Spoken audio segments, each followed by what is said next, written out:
Hey YouTube, this is gonna be a card fight Vanguard related video. I'm really into the game. I really like it.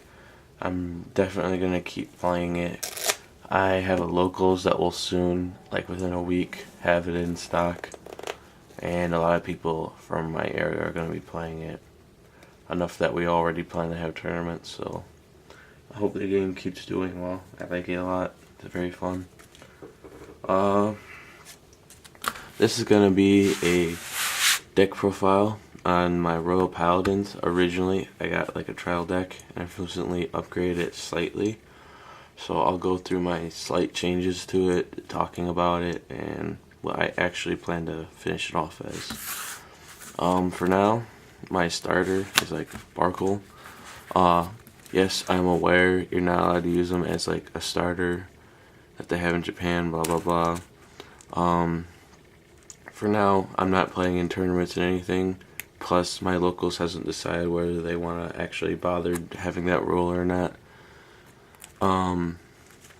Yeah, I'm using him for now, and he's really good. But when you take into consideration the other decks also having their starters, like if Kagero has Conroe and Nova Grapplers and Think Tank have their starters who move it back, like, he's not as good as he sounds. I like him and he's very good, but I don't think he's ban worthy as well. So, and from when I went on Bushiroad and read what they were talking about in the forums and how they were describing why they did the ban of having him as your starter, the reasoning was more like they wanted to encourage people to play other things other than they just thought the card was too strong, which I would say that was more what it was like. And they also said from what they said, it sounds like they plan to have it as a short-term thing. They just want to get people to explore other things than Royal Paladin. But yeah, Sparkle. My triggers: 4 lane, 4 of this guy's name I can't pronounce without sounding goofy. For the moment, 4 Epona. I'd like for these to become Lu's. Not that Lu is drastically that much important, because Lu's effect is impossible. In order for you to use Lu like in a good way, you'd want to do it on your first turn. Now, his effect has a counterblast of 1. If you go first, you don't have any damage to counterblast. If you go second, you don't have any damage to counterblast turn 1 because your opponent can attack you turn 1. When you consider that, Lu's effect is not that good. Lu's effect is, oh, you drew a crappy hand and your hand is that bad, you need to catch up. You can use me to try and catch up at a minus. I'd like Lu just because he's cooler, and I can use him with Sparkle, the summon. But Lu is definitely better than opponent, but Lu is not broken. And my last trigger, 4 Flogels, get summons by my Barkle. Although I don't like taking triggers on my deck that much, especially stand triggers, since they're so essential to how you do your battle phase, but whatever. Grade 1s. 2 Starlight Unicorn. I cut back 2 of them in order to make room for some other things. I like the card, but I don't like it that much. Yeah, still, I like it. Onto Wingles.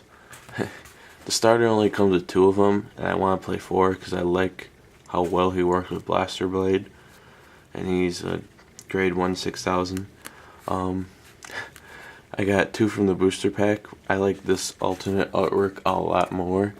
Tell me what you think about it. When my locals gets more packs in, I'm going to take out this ugly looking starter deck artwork and put in this awesome booster pack artwork. But yeah, I like Wingle as much as they do because of how when he swings with Blaster Blade, that's just 19 right there. 4 Marin. Marin's big 8,000 grade 1 booster. Really good. 4 Lake Maiden Leon, or however you say her name. She's really good. For one, she's big for being grade 1. She's 7,000. She's a booster like all grade 1s. But if you get to go first, she's like the best turn 1 drop you can make, because you can drop her, and then since you can't attack first, you can use her effect just to exchange a card in your hand and draw. I like her a lot. She's very good. Grade 2s. 4 Randolph. I like Randolph. I didn't like Tristan. I completely cut Tristan. I think Tristan's awful. Randolph I like a lot. He's not that difficult to get to use his effect, especially if you attack with your Vanguard before you attack with Randolph, so that you can get the drive check and put more cards in your hand. I plan to cut grade 2s in the deck eventually. I'll talk about that a little bit more later. So that's Randolph. Then we got 4 Gallatin, who's amazing. What I need to say, he's a grade 2, 10,000. Almost every tribe has one, just to make sure it's fair. And at the moment I have 2 Blaster Blades. I want to bump it up to 4, and to do so I'll be cutting Randolph's. Blaster Blade is just more consistently better, and he works better with like your Gancelots and stuff and your Wingles and stuff. But I definitely want to cut Randolph's and bump Blaster Blade up to 4. Overall, for grade 2s, I just want to cut some, period. I think in the end I might play like 8 or 9 grade 2s. Reason I would say that I would want to actually reduce their numbers is because of this guy, Gancelot. Gancelot, obviously he's a good card if you read him and you understand how to play this game. His effect, that if he's been ridden on Blaster Blade and pumps and everything, is really good. But what makes him as good as he is his effect to return to the deck to add Blaster Blade to hand. Now, obviously, people can understand, wow, that's good, but it goes beyond the fact that you're getting Blaster Blade. It's not even the fact that he's good, is that he's either, think of it like this card is either grade 3 or grade 2, basically. It's a card that plays the role of 2 grades.